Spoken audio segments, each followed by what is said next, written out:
Breed-specific legislation. What is it and can it keep us safe from dog attacks? BSL is the banning or restricting of certain breeds perceived to be dangerous to humans. But is it effective? No. Stephen Otto, Director of Legislative Affairs for the Animal Legal Defense Fund, notes that if a person keeps a dangerous dog to guard their drugs or property or for fighting purposes, they'll just switch to a different breed and train that dog to be dangerous to get around a breed ban. The BSL accomplishes nothing in those cases. Breed-specific legislation, or BSL, has been used all over the world for years to try and limit the number of dog bites by restricting or outright banning certain breeds of dogs. Breeds such as German Shepherds, Dobermans, Rottweilers, and most recently the American Pit Bull Terrier are believed to be more aggressive and have the capability to inflict bigger injuries. While there is some support for BSL, especially after an attack with high media coverage, most animal lovers and educated owners believe that breeds are not to be held responsible. Dogs can be aggressive, protective, and scared by nature. It is the job of the human owner to train and recognize behaviors that need to be fixed. Humans themselves also need to learn how to act around dogs. Studies in Ireland, Great Britain, Spain, and the United States all concluded that their bans have no effect on lessening the number of dog bites. A task force in Maryland, USA, specifically deployed to destroy legislated breeds, concluded that the public safety had not improved as a result of the ban. A different study, also in the States, reviewed dog bite data from 1979 to 1998. Over those 20 years, more than 25 breeds of dogs were involved in 238 human fatalities. Pit bulls only caused 66 of those fatalities, with breeds such as Dachshunds, Golden Retrievers, Labrador Retrievers, Yorkshire Terriers, and Rottweilers, and 19 more breeds making up the remaining 172 fatalities. These findings show that banning one breed would be ineffective when any and all breeds could cause a human death.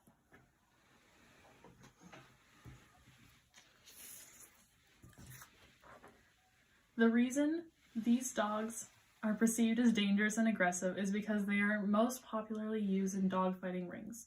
Dogs there are brutally abused in order to make them vicious. This negative bias means that more people are likely to report an attack when it was done by a legislated breed versus a non-legislated breed. This bias reporting skews data so that people think that these breeds are attacking more when not all variables are present. These laws and biases have negative consequences for these dogs. They can be ripped away or given up by their families and destroyed or locked in a shelter where they can either be adopted after 3 times the normal stay or not even have the chance to be adopted out. In Clevenger and Cass, Pit Bulls, Rottweilers, and Chows were euthanized more often when compared to other breeds. And in Protopavoa et al., the fighting breed category comprised of 85% of Pit Bulls, Bulldogs, Boxers, and Shar-Peis had the lowest adoption success and second longest length of stay.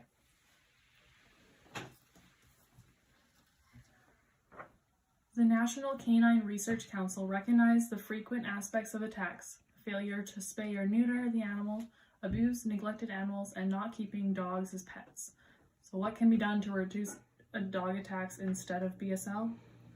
Breed-neutral legislation with focus on owner recklessness, spaying, neutering, training, leash laws, removing breed labels at shelters to increase adoption chances.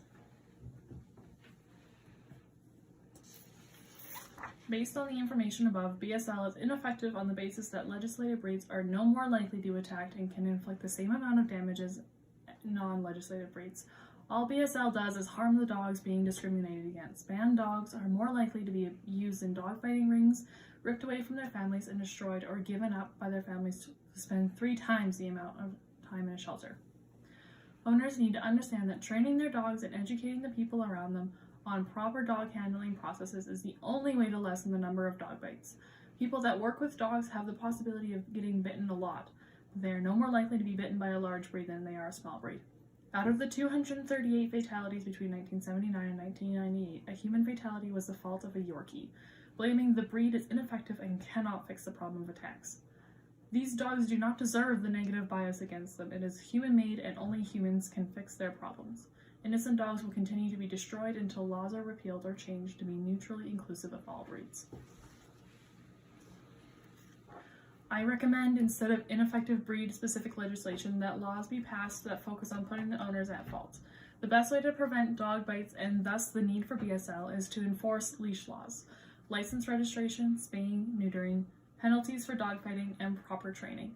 Licensed, reputable breeders, animal shelter staff, vet staff, and law enforcement should educate themselves and the public that they have a responsibility to the dog and the rest of the community to keep their city safe. Training classes should be a norm, and if the legislation were to be made about dangerous dogs, it should be breed neutral with an emphasis on the behavior of each individual case. So what is BSL doing? It is ripping away innocent dogs from their loving families and destroying them or locking them up. Yes, dog attacks can be vicious and fatal, and they should not happen, but blaming a handful of breeds has not and will not work. Instead, we need to work together to better train our pets and each other in how to handle a conflict situation involving any breed. This will prevent future attacks and deaths of both innocent people and dogs alike. Take this recommendation and help save innocent lives.